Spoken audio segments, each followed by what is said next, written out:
So as we continue in this study about spiritual living,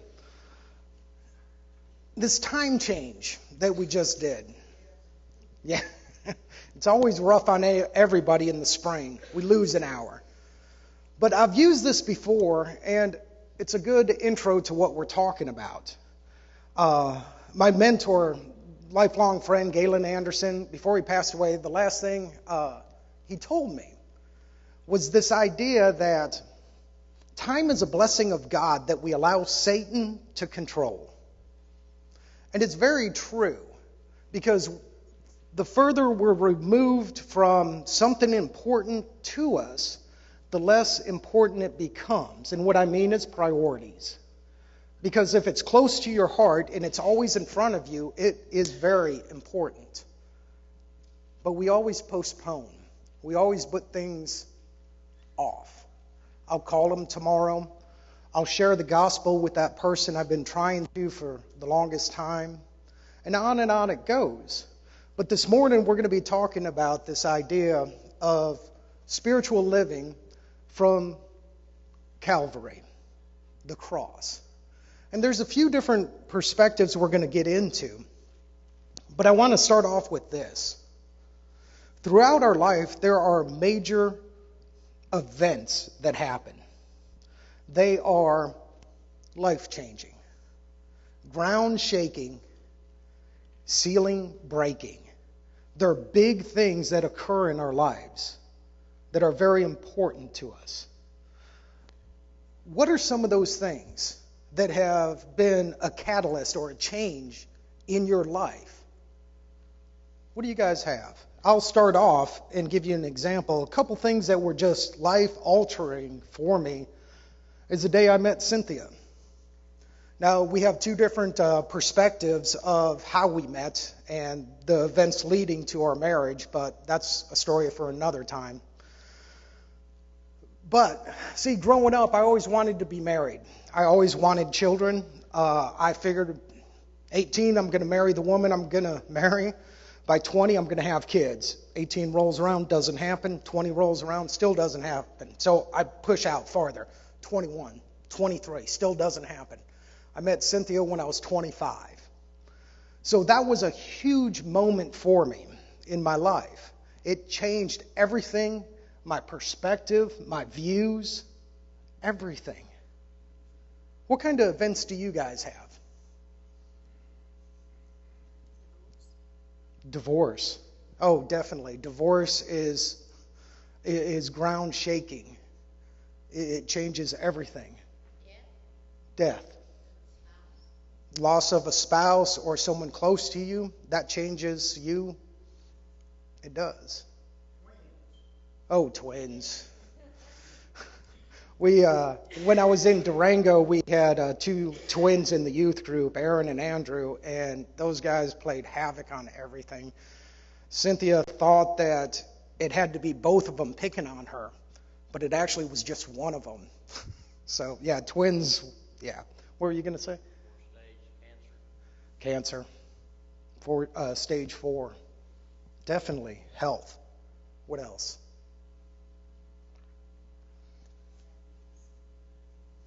I'm sorry? Diabetes. Oh, definitely.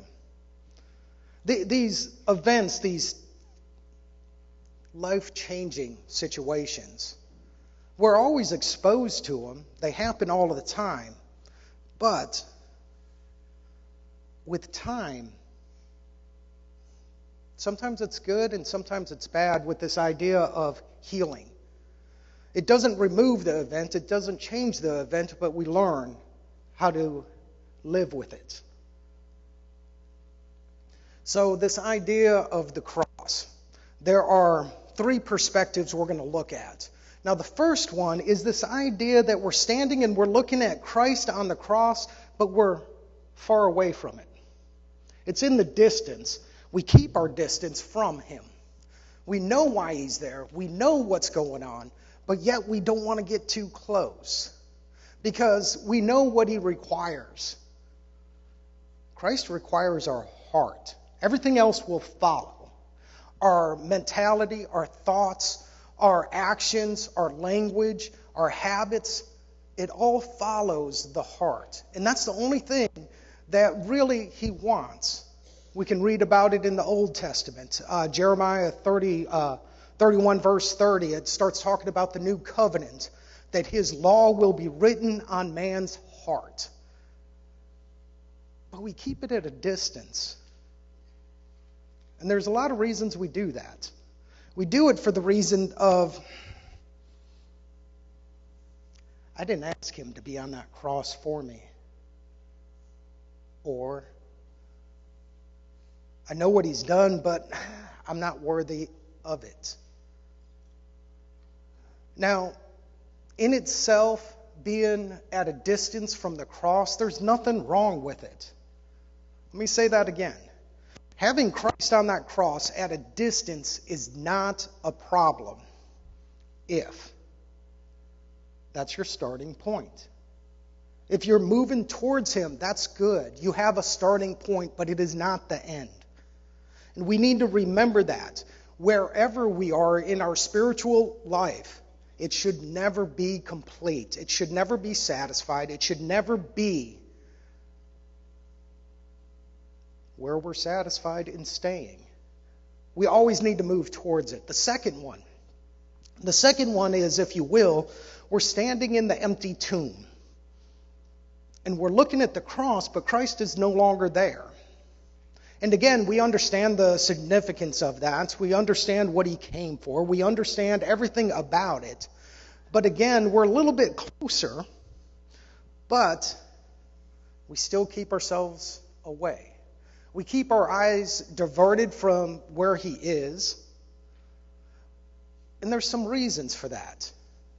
Now, some of the reasons is circumstance. Some reasons are self-justifying, if you will. Excusing yourself from drawing closer to Christ.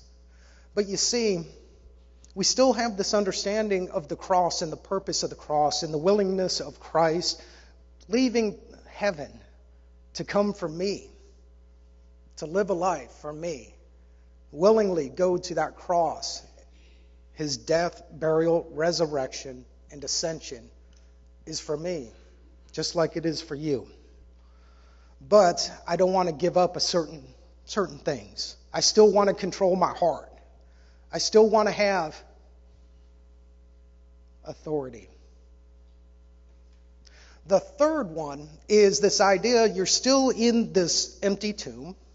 You're still looking at that cross that Christ is no longer on, but you finally are looking at him sitting on his throne in heaven. And this idea of him sitting, how the Bible uses that imagery of him sitting, it has a lot of meaning behind it. Because when you're seated, it is completed. What you have been tasked to do is done. He has set everything in motion. He has completed everything that needed to be completed for me to have the right relationship with God.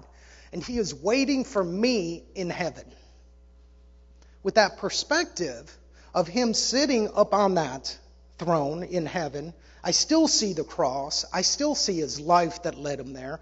And I'm letting go a little bit more of the control and authority over my heart. Because remember, your heart is the key. We can put on the masquerades. We can behave certain ways. We can talk certain ways while we're around certain people. But you can never hide your heart from God. He knows it. He does. But we live in a world where either the world doesn't care, or they think they have a secret. There is no secret. Every one of us here in this auditorium, we struggle with sin. We struggle with temptation. We have failed. We have stood back up, dusted ourselves off, and continued walking towards that cross. That's not a secret. That is the purpose of Christ's coming. His death, burial, resurrection, and ascension into heaven. So this idea of these three perspectives will lead us into this idea that our relationship with God has to be more than just a belief system. Now, belief is the beginning, don't get me wrong. but it should never be the final point. James chapter 2, verse 19, it says that you believe God is one, you do well, because the demons believe also and shudder.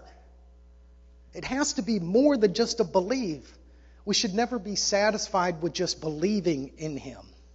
Our belief needs to lead somewhere. This idea of what he has done and what he's willing to do leads us to our main passage that we're going to be dealing with. If you have your Bibles, go ahead and open up to Luke chapter 9. Luke chapter 9. We're going to be in verse 23. And we're going to unpack this a little bit, and we're going to talk about it, and I want your guys' input on this. It's a passage we're very familiar with, and sometimes we overlook the significance of it. So Luke chapter 9, verse 23. And he was saying to them all, if anyone wishes to come after me, let him deny himself, take up his cross, and follow me. Who has a different translation than New American Standard or NIV? Does anybody have a New King James maybe? Anybody?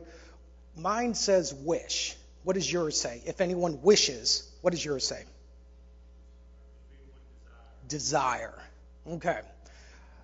New American Standard, NIV, and most of them, I believe this is a poor translation for us today. Because when you use the word wish, I wish for my birthday. I wish it would stop raining. It carries this meaning of, well, I would like it to change, but it's out of my control.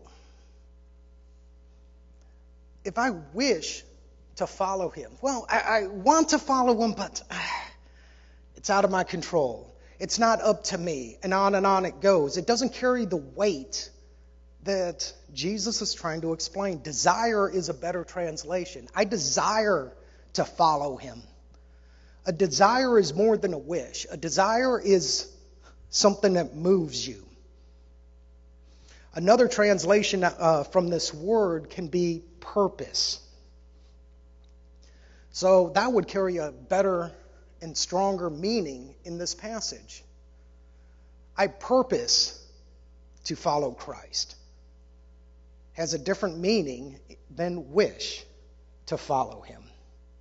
If I purpose to follow Christ, I'm doing things in my ability in order to follow him. It's not this idea of, well, yeah, I see it. It's a distant cross. I'm not too close. I wish I was closer. I need to be closer. But if I desire to be closer, I'm going to be making effort. I'm going to be moving. It doesn't matter how many times I fall down. It doesn't matter how many times I struggle with sin. It doesn't matter as long as I get up. As long as you guys help me get up. Dust me off. Set me on the course again. To draw closer, because it is my desire. It is what moves me. It is my purpose in life. See, that's what Jesus calls us to do. He wants us to desire. He wants us to become priority, or him a priority. It's more than just wishing, like I wish it would stop raining, or I wish I would get whatever for my birthday. It's not just setting it out there and not being involved in it. Christianity, our spiritual life, is more than that distant cross where you don't have to be close. You don't have to do anything. I don't have to give up. I don't have to let go of my control over my heart. So Christ is calling them to this idea of desiring. So it is a purpose. It is a decision. It is a plan. He doesn't expect us to go blindly. Just one day wake up and say, okay, I'm going to go. I don't know how I'm going to get there. I don't know anything about it. but actually start setting in place ways you can succeed. So this idea of wishing to come after him, desiring to come after him.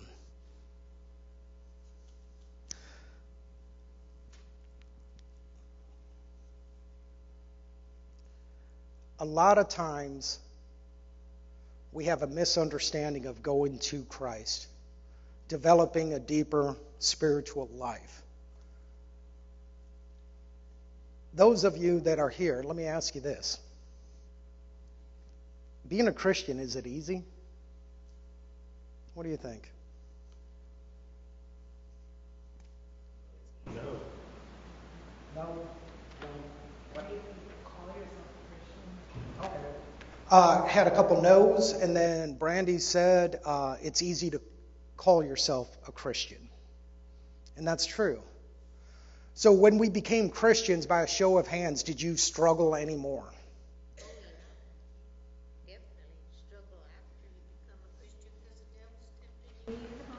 Definitely, yes. You are tempted. Satan sees you even clearer now because you made the conviction, you made the decision, you desire to pursue Christ, so he's after you even more. But sometimes we question that. I've dedicated my life to you, God. I have sacrificed for you, God. Why is this happening? I don't think there's anything wrong in questioning by any means. It helps the process of understanding. It helps us to understand a different perspective in order to work through our emotional struggles that we have. Yes. Yeah, I think that's the key is that, no matter where you're at in life, as a Christian or non-Christian, you're going to have struggles. You're going to have illness. All these things are going to come your way. Just because you become a Christian, you don't escape them.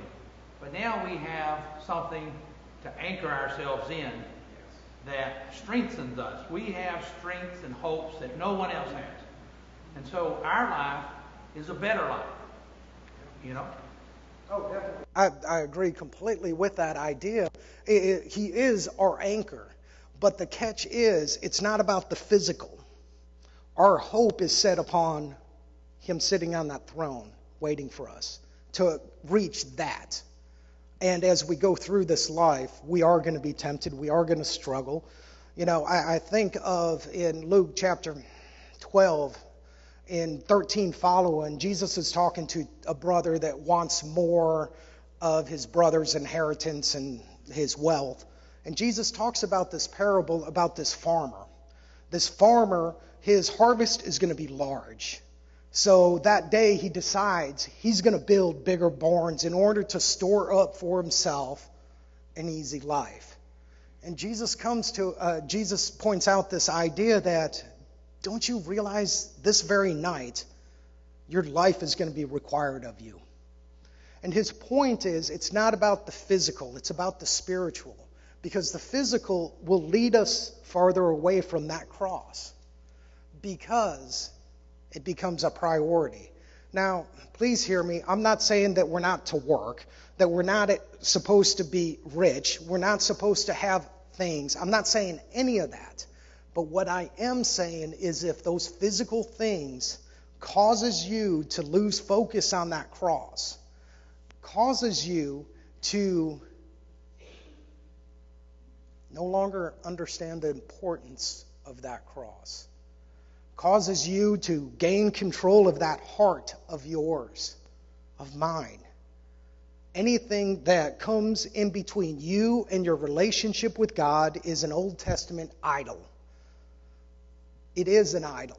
An idol is anything that separates you from the presence of God, from drawing closer. Yes, ma'am. When we become a Christian, we don't belong to self anymore. We belong to the Lord. And he's supposed to be first in our life. That's the important thing to me when we think of the cross, of what he gave up for us. Oh, definitely. Yes, it is that transfer of authority. It's that we take Christ on in baptism. We are saying it's not about me anymore. It's about you. What do you need of me?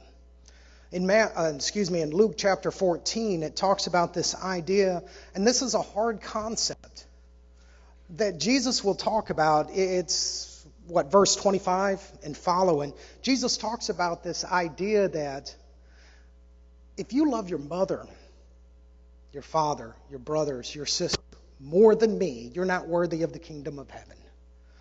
It's not saying that you're not supposed to love your families.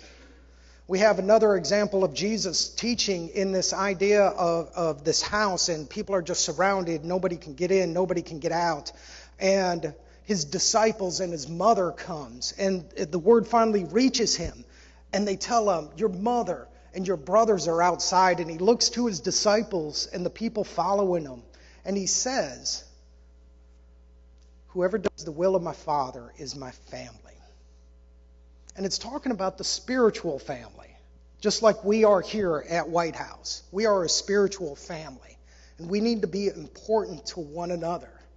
That's part of that desiring. That's that part of purposing to seek Him, to go after Christ, is to understand that we're all in this together. We're all going to struggle. We're all going to be edified. We're all going to be encouraged. We're all going to be lifted up. We're all going to help one another stand back up in that time of trial, dust each other off, so we can walk together closer to God. That's that idea of desiring. So, yes? The whole crux of the putting stuff in the barn and getting it all together and doing what you can do, that is wonderful if what you're doing with it is that you're making yourself more valuable to the kingdom. And whenever you make yourself more valuable to the kingdom, then you make yourself more valuable to each other. Oh, definitely. And see, that's the point. You know, we can use the analogy of the servants. The king leaves, their master leaves, and gives each of the servants talents. And they handled it differently. And it's that same idea that what we have should be for the purpose and the reason of glorifying God. That is the reason we surrender to Him at that watery grave. So Jesus goes on and he talks about this next idea of let him deny himself. What does that mean, to deny yourself? How would you explain that?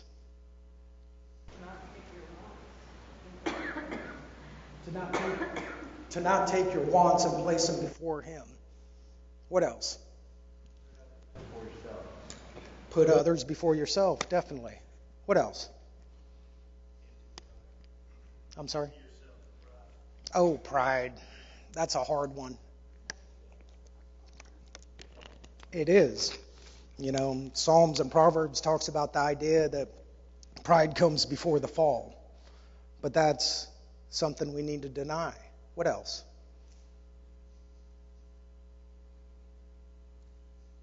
In Romans chapter 14, Paul goes into a long discourse about some struggles the Christians in Rome are dealing with. And what they're dealing with is this idea of the Jews and the Gentiles are finally coming together, or somewhat together. And the Jews are struggling with this meat that they're eating that's been sacrificed to idols. And he goes through a long discourse about this. But the summary of chapter 14 is, just because I have the right to doesn't mean I should. Just because I have the right to do does not mean I should. And the reason behind that, it summarizes what everybody is saying. It means that you let go of the pride. It lets go of this idea of yourself and placing others first. Because we're all at different spiritual levels in our Christian walk. You don't expect someone to reach down on that ladder, that spiritual ladder, and grab someone and try to rip them up to where you're at. We have to understand we're at different levels spiritually. Richard Rogers, one of my instructors at Sunset, he used to always say, after he said something that just would floor the class, it's like everybody just gasped, "Oh, you said that." He would smile, and his comment would be this: "If you don't agree with me, accept me as the weaker brother and put up with me." We need to have that mentality of this idea that, okay, you don't agree with me, it's okay, but let me help you get there. Not this idea of, within the brotherhood, I even hear this term, well, that's not a salvation issue, therefore it's not worthy to be discussed. And we apply that to things that are concerning spiritual, about salvation, about doctrine that Christ has established. But it's this idea of letting go of yourself. It goes back to your heart. It's about giving up your control over your heart. Because I'm going to keep saying this. Your heart is what Christ wants. And it is the hardest thing for us to let go of. Because the heart, from the heart, everything derives. Everything is from the heart. Your speech, your mannerisms, your actions, your habits, it's all from the heart. That's why he's always wanted the heart. So it's this idea of giving up what you have the right to for the sake of others. You know, in Matthew chapter 11, I like this passage because once you understand this idea of a team, working with animals, plowing, pulling, whatever it is, he's using this analogy because it's very common to them. Most people today don't have a concept of working with a team, animals, either horses, donkeys, mules, ox, whatever. So Jesus says in Matthew 11, verse 28, "Come to me, all who are weary and heavy laden, I will give you rest. Take my yoke upon you and learn from me, for I am gentle and humble in heart, and you shall find rest for your souls. For my yoke is easy and my load is light." So this idea of what he's talking about is you being harnessed up. Having this harness placed on you, attached to a plow, let's say. You have never done it before. And you're expected to just go home, keep those furrows straight in the field, to understand the commands, the direction of the one that's driving you. Now, an animal that does not know is going to be terrified, has no experience. He's going to try to bolt. He's going to try to break the harness. He's going to try to get away from this thing that's following him, the plow. But that's not what Jesus says. He says, "Take my yoke upon me and learn from me." See, the imagery is, and how they would do this is they would take a mature animal. We'll just use horse. They take a mature horse that knows and understands and is in line with the concept of what he's doing. They would put this young horse next to it, harness it up, and he would learn from him. What does it mean when the reins are pulled a little bit on the left? Oh, I got to turn left. Okay, right, back, forward, whatever it is. The younger animal will learn from the older animal. Now, here's the catch. In this scenario, that older animal is normally bigger and stronger. This younger animal is going to be terrified. It's going to try to bolt and run off. The animal it's harnessed to is able to keep him in place, able to control him, even though he was terrified and wants to run. That's what Jesus is saying is, get in the yoke with me and learn from me. You're not alone. Everything you have faced, everything you will face, I've been there. We can see that in Hebrews chapter 4 about verse 12 to 16. It talks about the idea that in every way that we have been tempted, he has been tempted, in order to have a high priest that has understanding of us. So this idea of this harness is vital to our spiritual life. Because the farther we're removed from the cross, the less understanding we have. And what I mean is this: nobody understands me. No one struggled the way I have. I've done it again. I keep doing it over and over again. How can they forgive me? How can I forgive myself? We start turning inward about this self-centeredness and this idea that nobody understands me, nobody can relate to me, nobody can help me, because we live in a world with that. The world has a concept of stand up on your own 2 feet. Old terminologies. Pull yourself up by your bootstraps. My dad used to say that whatever you have done, good, bad, or otherwise, it is you and only you. In Christianity, that is not true. We're not alone. We have a high priest who can help us, to help us get through whatever we're facing. Because if we're honest with ourselves, this idea of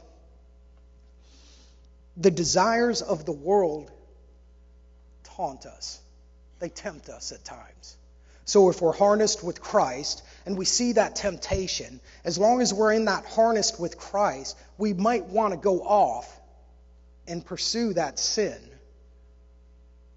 He'll pull us back. Now, does he have absolute control over us? No. We can break loose. We can suppress the Holy Spirit that dwells within us. I know all of this. But see, it goes back to us here, the White House Church of Christ. We're in this together.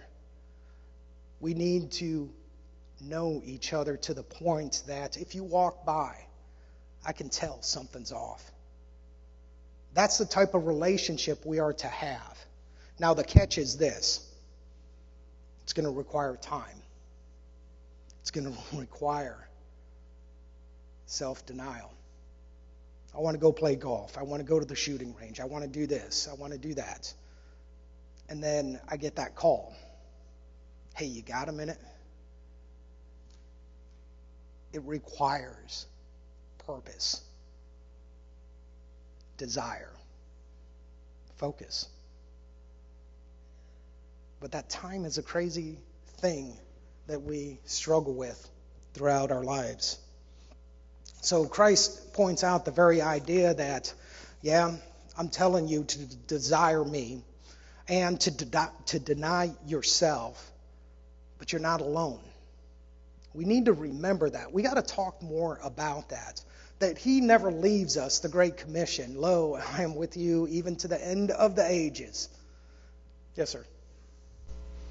You know, sometimes I look at yoke in the burden sense, labor sense. But if you take it further than that, Christ is saying, walk beside me. I'm here to help you. I'm here to guide you. If you stumble, I will pick you up, and I am always beside you, yoked. Yeah. I agree. But we need to talk more about that. I believe very earnestly. We have to talk about that. We have to be there for one another. And believe me, I understand how crazy life can be. Cynthia and I were just laughing about this last couple of days. Right now I'm doing 2 jobs. I have one more week at my current job before I'm full-time in the office here. So because of I've been diagnosed with absent seizures. What an absent seizure is it's not on the ground convulsing. What it is I basically zone out. I lose time.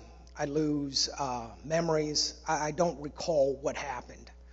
I'm disoriented, headache, on and on it goes. But because of this, I cannot drive. My current job, I have to be at my work at the latest at 5:30. So that means Cynthia has to get up. So she's not a morning person. She's more of a night person. So she does get up. She takes me to work, turns around, goes back home, takes another power nap for about an hour, and then she gets up, and then she goes to her job. That's a busy day. That's just one aspect of what goes on in our life. Then we have grandkids, we have daughters, we have son-in-laws, we got our oldest daughter visiting. Mother-in-law is here for a short stint before she comes back for 6 months. Life is full. Life is jam-packed full. But we have to set aside time. We have to. It's a decision we have to make. So he goes on, and he talks about this idea of take up your cross daily.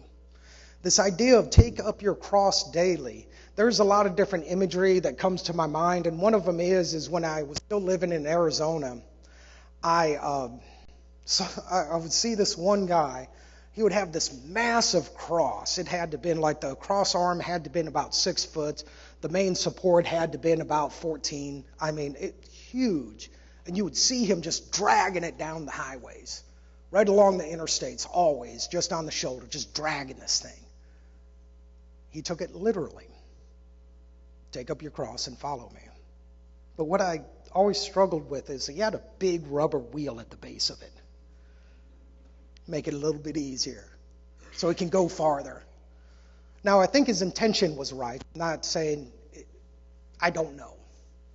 But that's not what Jesus is saying. We all bear crosses, and there's a lot of things that we bear throughout this life. And we talked about a lot of these life-changing moments, all the way from divorce to health to marriage to children to grandchildren. But it has to be, as a Christian, something different, not common. There's common things everybody in this world faces. A Christian and a non-Christian, they can both have cancer. I don't believe that's what it is. Now, I'm not denouncing or saying that cancer isn't bad. That is a horrible disease. I got it. But that's common among all people, saved, unsaved. It has to be more. And I think he's referring back to this idea of, for the sake of this class, let's talk about time. Time is a hard thing to give up. Are you willing to make that your cross?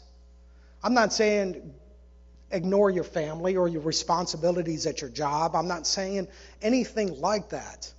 But time is vital for spiritual living.